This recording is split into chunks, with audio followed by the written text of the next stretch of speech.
The Mayo Experience. That Mayo Experience.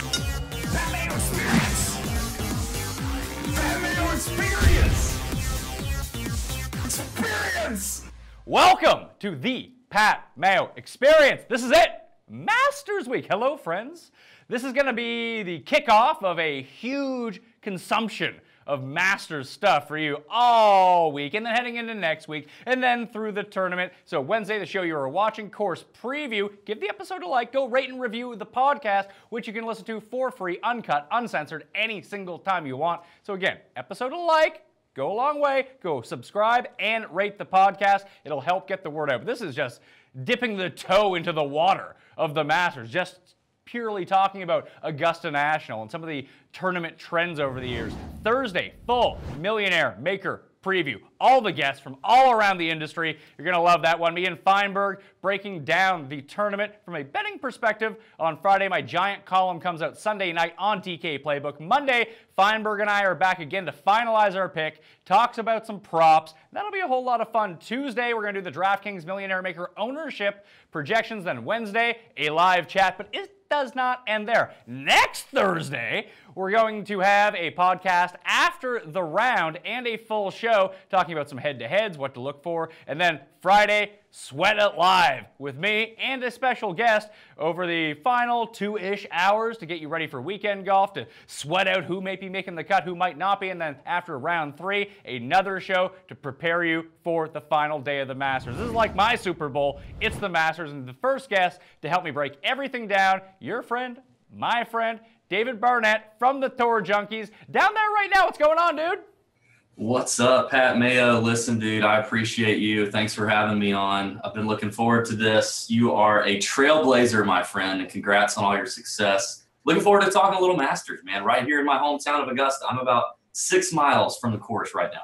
So when I search stuff on Wind Finder for the day, is there like a local hunting wind tower that I should be really keying in on?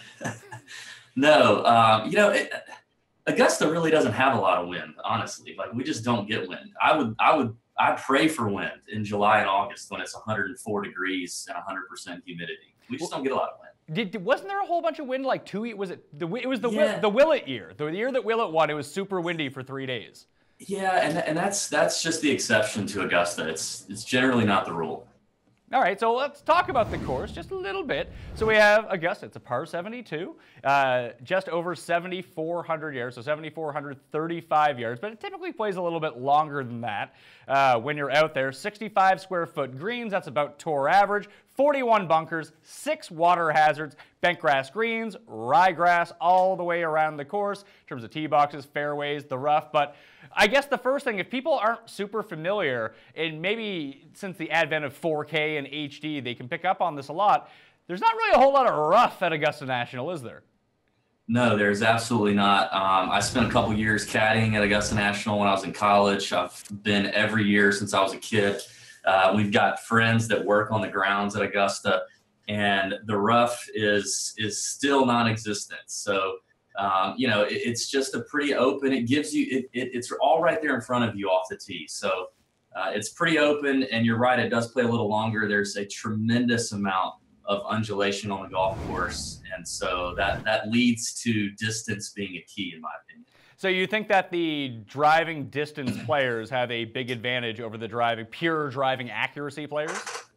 I do, and honestly, Pat, even I'm looking at pure distance, even above statistics like strokes gained off the tee or total driving or good drive percentage. I think it is a pure distance advantage on the golf course. I think you've seen Augusta National set it up that way ever since Tiger came on the scene, and it continues to. If you look at even the par fours, 13 out of 14 par fours, it's almost automatic you're hitting driver. Even if you're one of the longer guys on tour, it's almost automatic on 13 of 14 par fours you're going to hit driver. So that's an advantage. Do you think that what we've seen from Tiger so far this season, do you think that hurts Tiger's game because we've seen him play his best when he doesn't have to hit driver? I think it does. I've been talking about it on the Tour Junkies show for the last couple of weeks. I think it's concerning. Now, I do know that Tiger was on the grounds last week preparing for Augusta. He arrived here as soon as Bay Hill was over. And, it may take some time to get used to that twist face tailor-made he's got, but so far we've seen him do nothing but twist it into the woods. So, and you can be a little inaccurate at Augusta. That's true, but not. I mean, here's the thing with Tiger being the fourth highest priced guy on PK. He's going to have higher ownership, so you're rostering him really believing for that top 5 or a win. And to me, can he finish top 20? Can he finish top 15? With the short game he's got, with the irons that look pure right now, with the troubles off the tee continuing, yes, but that's not why you're rostering him. So for me, unless he gets that driver worked out, even though it's wide open and there's little rough, he's not going to be able to attack these pins and the plateaus on the greens that he needs to hit to if he doesn't work it out. You mentioned that some of the local knowledge that you see that doesn't really pick up on camera are those undulations, the changes in elevation. Do you think that guys wear down after 4 days walking this course? How good a shape were you in when you were walking the course? Oh, God. Dude, every day I walk that golf course, I'm walking with these old caddies who've been doing it for 50 years, and I'm thinking to myself, as much as I hurt in my 20s doing this, how in the actual hell are these guys doing this? It's a tough walk, but I think the players in general, there's so much adrenaline going on and there's so much focus. I don't really know that matters. I do think you kind of lead to a point that I wanted to make. When it comes to key factors at Augusta, I think experience matters. And part of that is because, everyone talks about how everything breaks towards Rays Creek and all that stuff. And that's technically not true. It's all built on a giant slope, right? So the golf course in and of itself is slanted. It's a unique piece of land. So everything does move to a low point, which Rays Creek tends to be in that low point. And the closer you get to Rays Creek, the less that's influenced. But, you're up on number 1, it's influenced pretty heavily. So if you don't have that experience, then you don't know, or you may not necessarily have a good feel for, okay, I'm at this point on the golf course, which means that the effect of the slant is more in play, which means that in my approach shot, I need to make sure I'm on this side of the hole, or I leave myself under the hole here, or to the right of the hole here, or on this platform of the green here. And then again, as you're putting, the same thing. You got to know the speeds. And these guys don't see a lot of bent grass greens either throughout the year. I mean, we know right now because you and I break down every course every week. I mean, it's been a ton of POA, it's been a ton of Bermuda. So I think experience does matter. Have we seen first timers, play well and make the cut and finish top 10? Yeah. But I think that's tough to do. I think you got to see the course at least once or twice. Yeah, well, there's only been 3 first-time winners ever. 1979, and Fuzzy Zeller was the last one. Before that, it was Gene Sarazen in 1935, and then, of course, the first winner of the Masters had no previous experience at Augusta before. So right. When he won, so that's 3. So I go through this every single year that one of the weird things about the tournament itself is that you can kind of look at some of these trends, and I think that's a big one, is the debutante players, because the Masters is real fancy. You can't be first-time player. You got to be a debutante. I love it. I mean, is that still the thing that happens in the South, that the girls have the debutante party and they come out? No, I don't think so. I mean, at least not that I know of. No. Okay, you're not rolling with the right. You need to roll with the fancier crowds then, that's more Pat Perry's vein there. He's the privileged one in the Tour Junkies duo. Yeah, he's basically Gone with the Wind Pat Perry. That's right. So when we think about that, there's a lot of first-time players that are coming through this time around that people like a lot. Like even someone like Finau, someone like Xander Schauffele. Like these guys are getting their first crack at it, and just them having not played the course before in a competitive setting, they probably played the course before, will mean that they're probably not going to end up on a whole lot of, they're not going to end up on my outright betting sheet, for one thing. They're not going to end up on my DraftKings teams, and not to say that they can't pay off their price in terms of DraftKings, but I always think that when you make these Millionaire Maker lineups, it's the same reason why you don't use Fred Couples. Fred Couples is probably going to make the cut. He's not going to win. And if you're going to have guys that aren't going to win on your roster, not to say that there's only going to be one winner, but you need to have guys that are in the running to win, and just crossing those guys off right away, I think, is the smart move. I completely agree, Pat. In fact, as I'm looking at my sheet right now, my early sheet here, those 2 names are already crossed off, Finau and Schauffele. Now, Finau also just because I don't trust the putter. I mean, it's just not doable. But you're right. I mean, I completely agree, and you have to remind yourself of that when you're making lineups for the Millie Maker specifically. And it's not, with the cut rules being what they are and the field so small, and we don't have the finalized field yet, we're not going to get that until after Houston.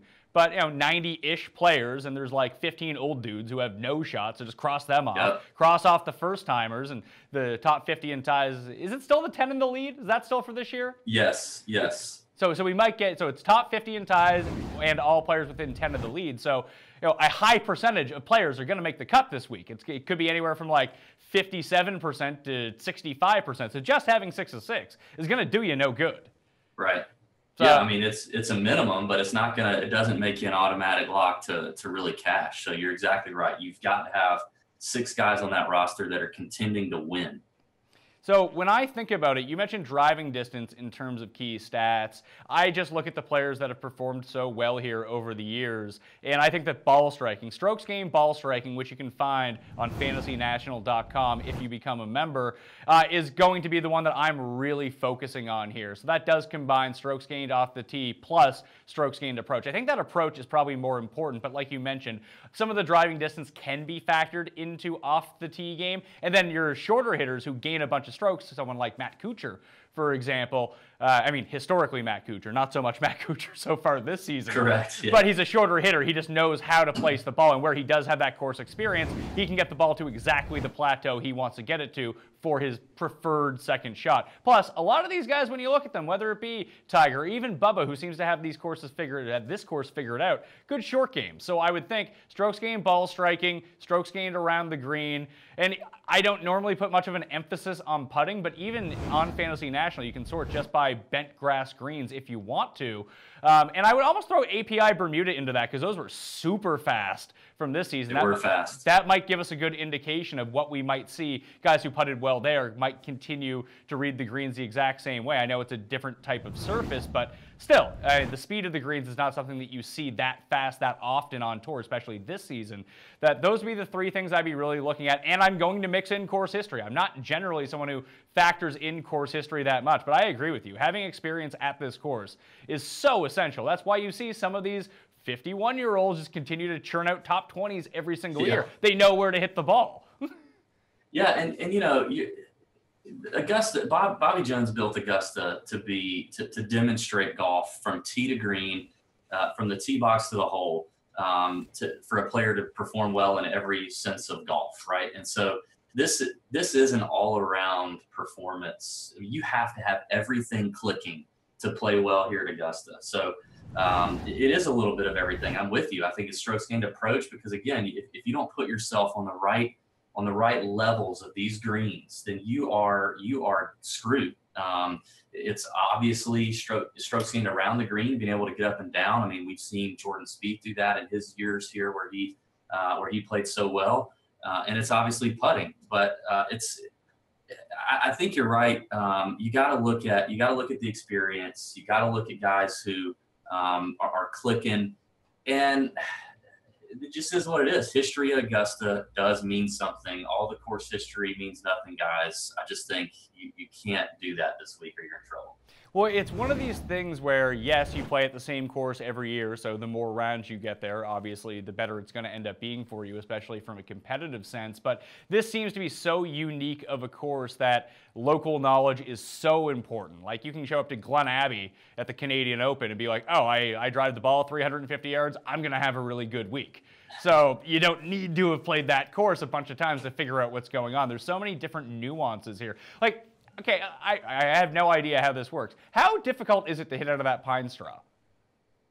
Well, I actually get to do it a lot because there's a lot of courses around here that have pine straw, and yours truly is. I tend to be, one of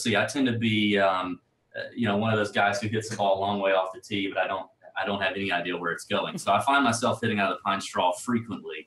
And it's honestly not that bad. It really isn't. The ball tends to sit up, especially at Augusta. I mean, every freaking, pine straw needle is laid perfectly on top of each other.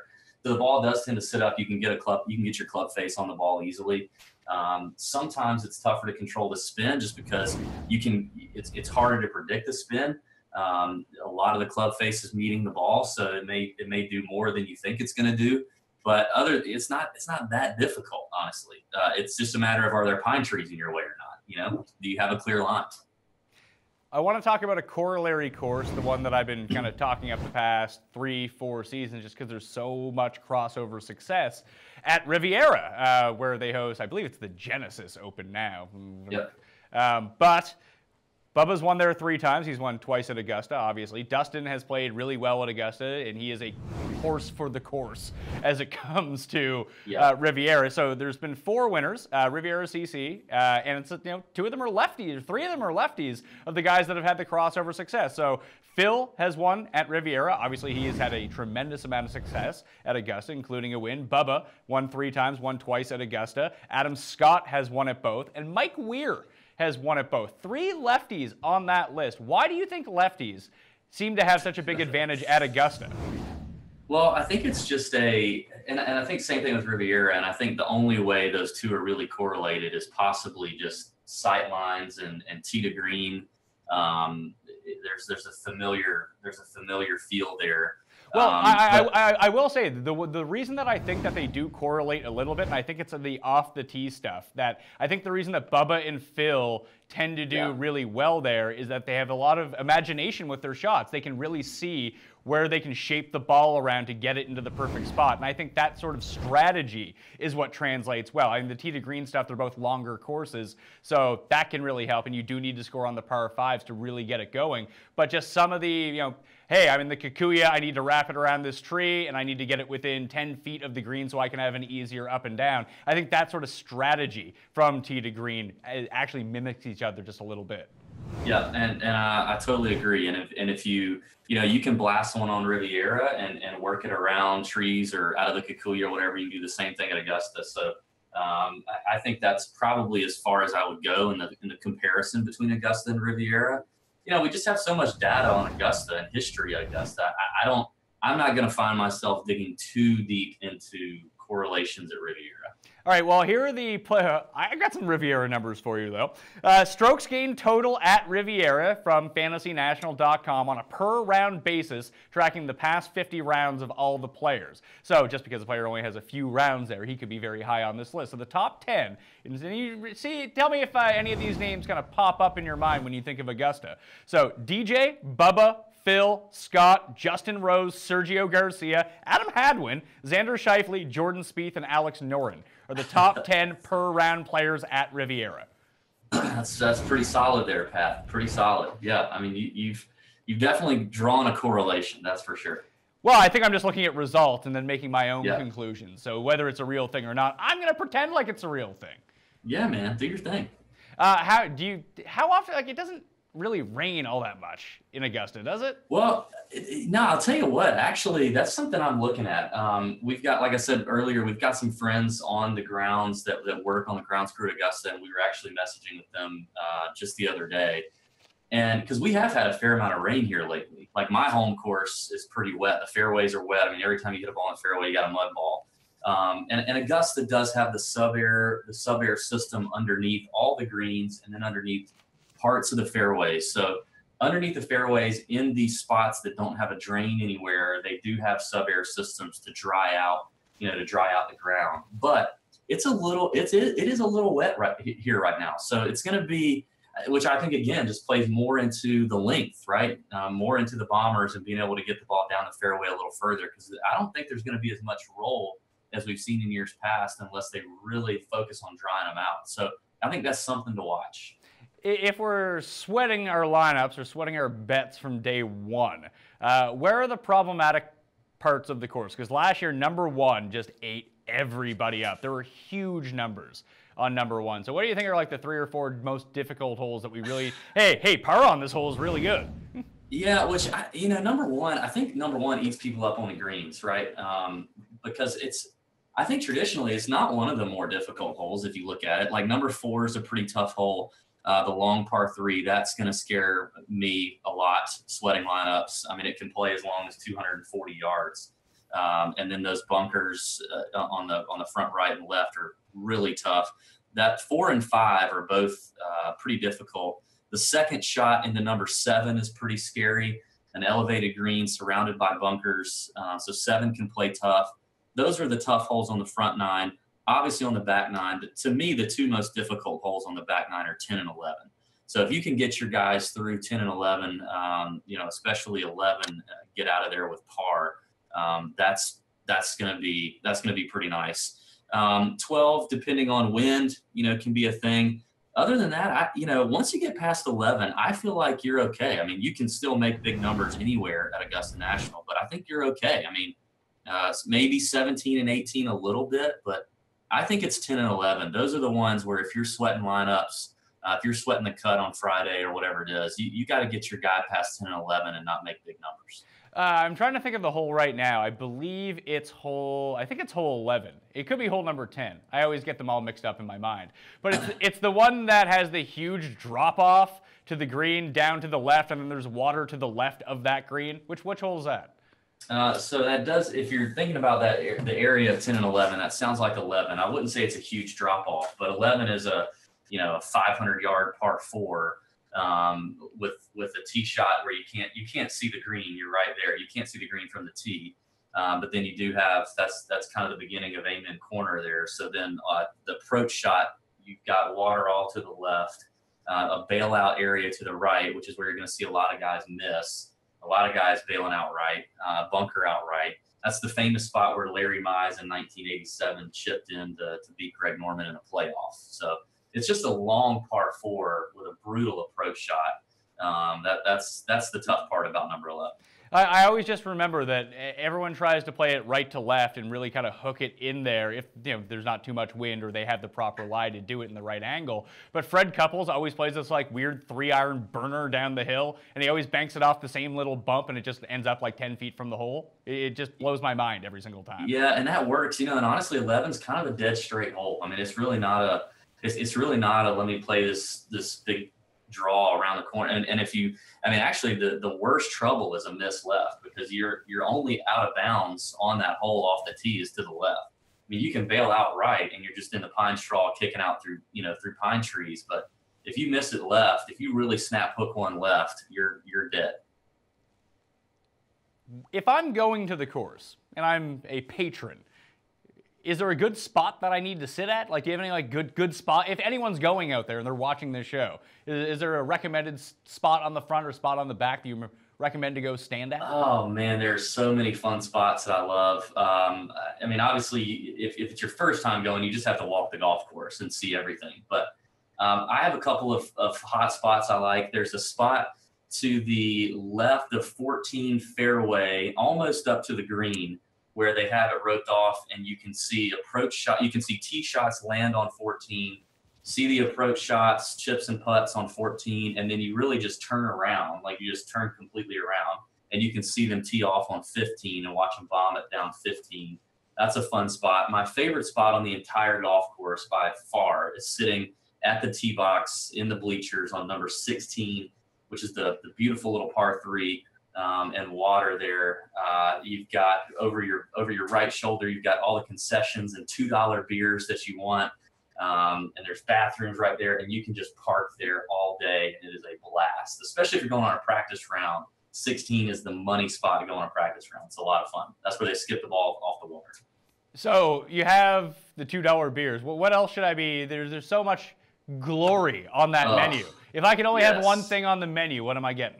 Only one thing? Only one thing.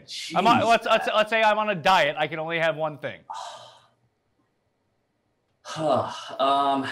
Most people would say the egg salad sandwich. I disagree. I'm not an egg salad guy. But the peach ice cream pies are out of this world. Like, they're homemade. They're unbelievable. So if you're just going to have one thing, it'd be like the peach ice cream pie from Augusta National. That would be it. But it's amazing, man. The food is amazing. The atmosphere is amazing. Everybody's kind and hospitable, and it's a good time, dude. And it's my favorite week of the year. It's a spiritual week for me, seriously. So you don't think that Rory's going to end up complaining about patrons who are too drunk and rowdy and yelling at him this time around? No, man. Everybody's walking around, buttholes tight. You're on their best behavior. I don't think that's happening. If it does happen, do the crowds end up just enforcing themselves, being like, you got to get? You really don't have to at Augusta, man. There's so many people in terms of whether they're gallery guards or members walking around, or I'm fairly certain there are people who are just strictly disguised as crowd who are there to make sure that anybody who's acting out is going to get out. So the crowds don't really have to police the crowd. And it's crazy. I say this every year. People, when you walk into the grounds of Augusta National, it doesn't matter if you're going in with the game plan of, let me just be this belligerent drunk idiot and have a great time. When you walk onto the grounds of Augusta National, you put yourself in your best behavior. It just happens. I can't explain it, but it just happens. It really does. Well, I think that if you ever end up causing a scene, they take away your tickets, and then you don't get them back, so you can't go ever again. So it'd be a real dicey play to get too out of control, I would think. Well, yeah, of course. I mean, if you get tossed, if it's your ticket, you are never getting another ticket. If it's somebody else's ticket, they're never getting another ticket, and neither are you. It's not good, man. I mean, it's the most coveted ticket in all of sports, so nobody wants to lose it. It is. I've been in the stupid lottery for 10 years. Never happening for me.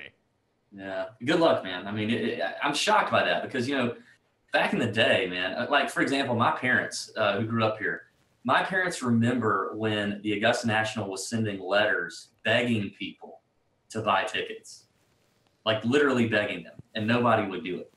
And now it seems like if you're from Augusta and you apply in the lottery, you automatically don't get picked just because they want the tourists, they want the tourism. So I'm shocked you haven't been picked. So is it one of these things, I know in music festivals, I say a small place hosts a music festival and all these people come in and spend all their money. The music festival will basically pay for everyone to kind of get out of town for a week. Just be like, you don't want to be around here for this. It's going to cause chaos. Is that what happens in Augusta? No, man. I mean, there's now, it's every school around Augusta's spring break because it's such a big week here. So you have two groups of people. You have a group of people who take their family and they just get out of town and they go on spring break. And then you have those that love it and they stick around and they party with the tourists, which is what I prefer to do. But a lot of Augustans rent their houses out because obviously there's not, the hotels fill up quickly. So we rent our houses out, man. And it's tax-free dollars. A couple of years ago, the IRS literally made a rule. It's called the Augusta Rule. And it basically says if you rent your house for less than 14 days a year, it's tax-free money. And they made it because of people in Augusta who have no other reason throughout the year to ever rent their house out, didn't want the taxes. So now we can rent our houses out tax-free. So a lot of people do that. See, that's really smart. I would always just, in my mind, I would think, I'll just put my house on Airbnb and I'll be good to go. But there must be some sort of database of places in Augusta just from over the years that people would have anyway. Yeah, there's a bunch of hospitality companies around here that literally, their only job all year is to fill houses for Masters Week. So you can go to various different places. I rent my house out. Now, I like to rent my house out and then go stay with my parents or friends or somebody around here because I love being in town and I also love making that tax-free money. So there are plenty of databases online where that's their only job. It's a huge part of our economy here in Augusta, that's for sure. How busy does that Hooters across the street get? Dude, that place stays lit. And John Daly is there literally. That fool is there, I swear, 15 hours out of 24 hours a day. It's unreal how long that guy stays there. If you just got a hankering to meet John Daly and share a cig, go to Hooters in Augusta. He is there all the time. But that place is completely just lit. I feel like they get a renovation every year just because they make so much money Masters Week. They don't have anything else to do with it. That Hooters looks like the Taj Mahal Hooters.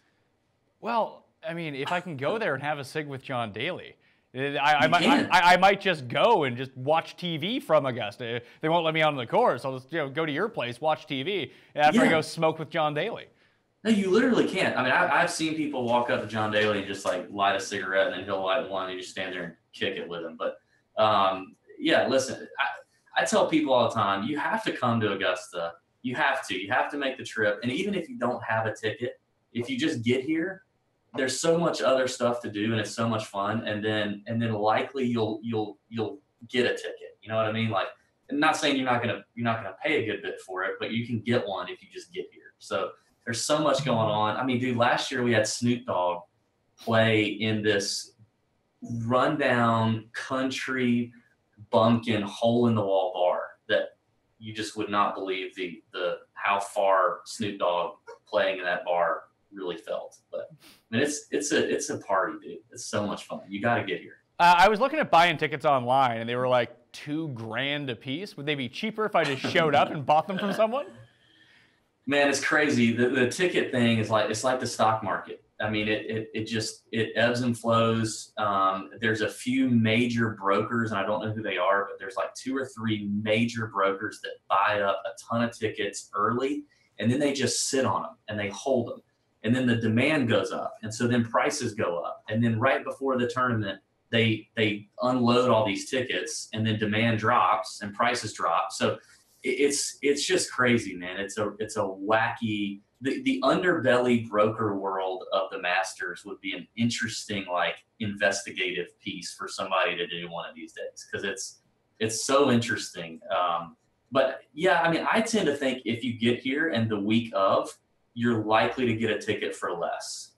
That's the general rule, you know, if you get here the week of, especially a practice round ticket. Now, you know, if it's Saturday and like all the big names are up on the top of the leaderboard, you know, you may not, but yeah, in general, you just got to get here. Do you feel a buzz this year that's a bit different with every single one of the top players in the world playing really well, minus Jordan Spieth? Unless it's really strange that you have all the best players, even the guys that typically play well at Augusta, playing well right now, and Tiger's back. Like, this has to be the biggest thing. Like, how was it the last time that, was it 2013 that Tiger made his run and ended up coming like T4 when he hit the ball off the pin and put it into the water? It feels bigger than that year now.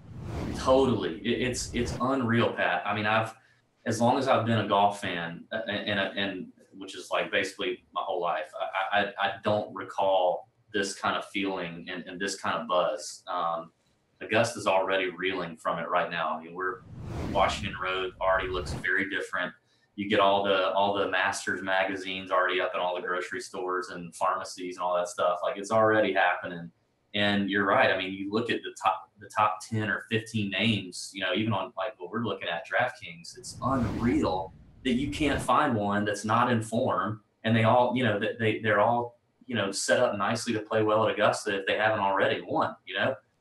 It's nuts. This is a wide open tournament, it feels like. And with Tiger and Phil, who are the 2 biggest needle movers, with Tiger and Phil coming off the play that they've been having, it is gonna be lit, man. I'll be out there Friday, and I can't wait. It's gonna be unreal. Are there, besides Tiger and Phil, are there certain players that you want to see on that Friday? Like, who are you rooting for these days? Like, you're gonna have to go check out Kisner for sure. Yeah, Kiz is our boy, but I don't know that this place is all set up well for Kiz. You know, he's just not long enough. You know, I don't really go out there to watch players anymore. I really don't. Like, I like going and going to my spots and just walking the golf course again. So, I mean, obviously a lot will depend on who's in my player pool for DraftKings, which I don't have narrowed down yet. But, I mean, I love John Rahm. You know, we're pretty tight with his caddy, Adam Hayes. So I love Rahm. You know, I'll probably stay away from the Woods Mickelson groups just because they're so crowded. I've seen them before. I'm good, you know. So I like Rahm. I like Bubba. I like to see Tommy Fleetwood out there, Justin Thomas. Those are kind of some guys I'll be looking at. But I just like walking the course, man. When you go to Augusta, it's just more about the course. It's, you know, I go to other tournaments throughout the year, and yeah, like you automatically get out there and you want to follow a group. But when you go to Augusta, even though I've been my whole life, you know, I still want to just walk the golf course. Who do you think is going to be more popular on the grounds among the galleries that people will be cheering for more? Will it be Phil or will it be Tiger? It'll be Tiger. Will anyone? I mean, would Phil be second? Yeah, Phil will be second. Yeah, who would be third? Bubba? I was gonna say it could be Bubba. It's either gonna be Bubba or Ricky. Really, Ricky? Yeah, man. I mean, he's the modern day Arnold Palmer, man. I mean, and he's come close here at Augusta before. Yeah, I mean, I think it could. Augusta loves the guys who have played it well in the past and paid their dues and not won it. So I think Augusta would love to see Ricky win it. But probably Bubba's third. I mean, you're down here in the South. We love guys named Bubba.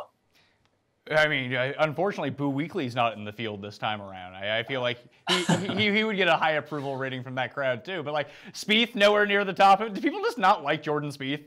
Dude, I think people are kind of growing a little. Even myself, like I'm a little irritated at Jordan Spieth. Like we're in a fight right now, me and Jordan. I'm just sick of his whining. I know you and Feinberg talk about it a lot. I think me and Jeff have even come to terms and agreed with this on Twitter a couple times. But I'm just tired of the whining and the pissing and moaning, after every shot. It bugs me. So, and I don't know if people, I don't know. I think people are kind of onto that right now. Well, it's really funny because with Tiger back, like the ratings are getting huge again. The people that have been following along with golf know all this stuff about Jordan Spieth. They've watched him play. They know that he's one of the most annoying people to watch. I would still much prefer to watch. I love Jason Day. I cannot watch Jason Day. He's so slow. It's impossible. But at least with Spieth, like if you're just a casual observer who's now just watching because Tiger's back or Phil's winning a tournament, mainly because Tiger's back, but you don't know this about Jordan Spieth. Your only real thing in a big spot that you really remember is him going into the water at the Masters or like him winning the Masters that you tuned in on the back nine on Sunday. You don't see like the week to week, just him being the worst. Yeah, no, I completely agree. I think that's probably true. I'm interested to see DJ this year, coming off the air quotes, the slip and fall last year. What do you think happened? I don't think that happened. I think it's a sex swing accident. I do too. I'm with you, man. And we've heard some stuff around Augusta too. I mean, I hate to pontificate on stuff like that, but I think the slip and fall is complete BS. In fact, me and Pat have kind of thrown around an idea of a T-shirt, kind of mocking that whole incident. But we're saving our money to go to Ryder Cup, so we're not gonna do the T-shirt. But maybe one of these days. I think you're right. I think it was a sex scandal. You're going to France for the Ryder Cup? We are. That's awesome, dude. I can't wait. Yeah, our boy Ash Morrison, who writes for us on European Tour, he did an amazing thing and helped us lock up some tickets that were a fraction of the price as they were going for online. So now it's figuring out, airfare and where to stay and how to get around France. Let me tell you, so Pat Perry has never been overseas. He's never been out of the country. I have, but he's not. It will be the most entertaining periscoping of all time to video Pat Perry in France, knowing zero French and getting around. I'm probably more excited about that than I am actually watching the Ryder Cup. All right, listen, I'm going to try to get tickets too. I'm going to come join you, and I can be your official translator. Be like, hey, j'ai m'appelle Patrick. So say, Pat, qu'est-ce que tu fais ici? Où est le golf? And then we'll be good to go. There you go, man. We need you. Please get there. Unfortunately, it's the middle of football season, so that really throws a wrench into my plans. Yeah. So you got you got to make a decision there, Pat. You got to get the Ryder Cup. No. I can't make the decision. They're both my babies. I got my golf, I got my football, and if I didn't do one, the other one wouldn't do as well. That's probably true. I get it. You're in high demand. At those two specific points of the year, unfortunately for me. Before we get out of here, I did want to talk about the bunkers just a little bit. Like I mentioned, there's 41 around the course. Now, it depends on what your lie is going to be from one of the fairway bunkers, but greenside bunkers specifically, do you think you just cross off guys that are shit out of the bunkers? I don't. Okay. I mean, I don't think you do. I mean, these bunkers are so pristine, man. I mean, they're just, it's kind of like the pine straw. Like, is it not a good thing to be in there? Sure. But is it really all that difficult to get out of them? No. I mean, the more difficult thing is still, how it's going to react when it gets on the green. I don't think it's really a tough thing to figure out how to get out of them. I mean, I used to watch freaking 80-year-old hacks get out of those bunkers all the time when I was looping. So they're just so pristine and perfect. It's really no different to me than if you were, if you're short-sighted in a bunker and you're short-sighted, in the rough just off the green, it's almost the same shot for these guys. Like even the ones that statistically suck out of the bunker. But, I mean, maybe does it add a little bump to a guy like Justin Rose or Ricky Fowler who really get out of the sand? Yeah, maybe. But I don't think you cross off guys who suck out of bunkers. So the Augusta National bunkers are so pristine, even Patrick Cantlay can get up and down. Well, to be determined, right? He's another first-timer that we talk about. He's not a first-timer. He played. Oh, yeah, he played a long time ago. He played like 5 years ago. Like 2011 or something. Yeah. Yeah, which is he's basically a first-timer. Yeah, I mean, I think I have it here. I'm trying to find it in my notes. Let's see. I think he played in 10 or 11 maybe. Debut player hasn't won. No winner has repeated since Tiger Woods in 2012 or 2001, 2002. Jack Nicklaus is the oldest player to win the green jacket at 46 years and 82 days old. Sorry, Phil, unless you want to set a new precedent here. The last 6 Masters winners have at least 2 top 10 finishes in that calendar year, which is no longer true because Sergio won last year. The last 19 Masters winners have both played in the event and made the cut the previous year. Tiger Woods won in 1997 and missed the cut in 1996. So for 20 years, the Masters winner has at least played and made the cut the year before. So maybe that's another thing. We can just start crossing guys off. There you go. Yeah. I mean, and history tends to repeat itself at Augusta, that's for sure. Okay, so before we get out of here, we talked about some of the players that the galleries are going to like. Tiger, Phil, Bubba. Who are you rooting for? Not your picks, but who would you like to see have a good week here at the Masters? Just players that you root for. Because I know he's Canadian, but I really like Adam Hadwin. I like kind of how he sets up for this course too. I know he doesn't bomb it off the tee, but he's so supremely accurate that I think that if he continued to stay inside the top 50 year over year, that he could have a Matt Kuchar-esque career at Augusta. Yeah, I mean, I think Hadwin's okay. I mean, obviously he's so deadly with the putter that, if he gets hot on these greens, that can be a thing. That can be a real thing. I mean, I think I mentioned 2 of them already. I really like Rose and I really like Fowler, and those are 2 guys that I think have just paid their dues at Augusta. It reminds me of like the Tom Weiskopf years back in the day when he was like runner-up. Greg Norman was just runner-up all the time. You kind of want to just see it get paid off for those 2. If you go further down the list at some of these, lower ranked players, I'm a sucker for old Charlie Hoffman. He just seems like such a good guy and a nice guy. And he flashed last year with an opening 65, and you just knew that he was going to just shit the bed for the next 3 days. So I'd love to see Charlie play well.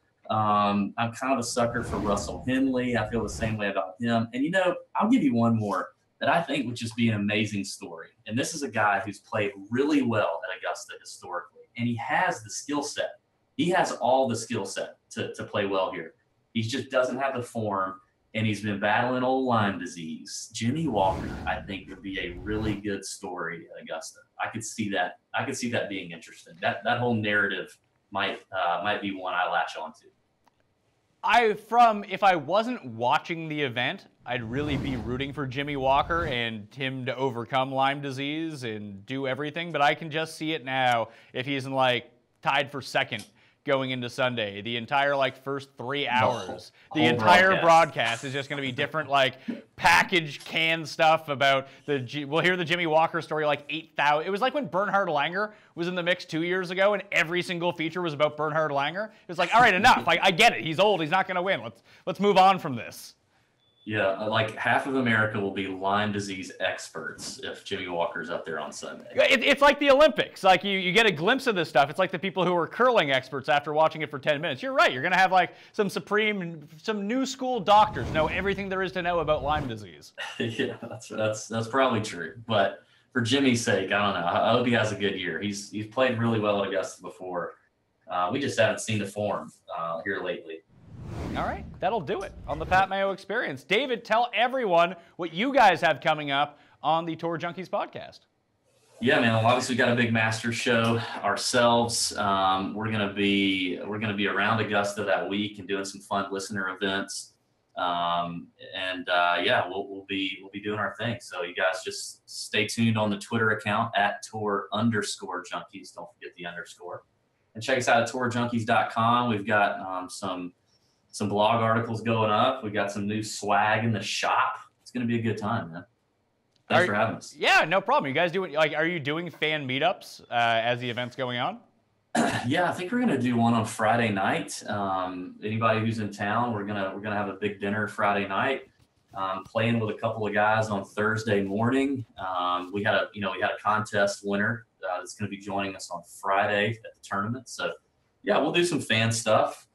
And then me and Pat are doing the TJ games, because Pat made a comment a few weeks back that he was a better natural athlete than me. So on Saturday morning, we are going to have a contest. We're going to have 5 games and determine who is the better athlete. And we'll video that and probably live broadcast that as well. And any listeners who are in Augusta and want to watch that, if your life is that pitiful, you're welcome to come join.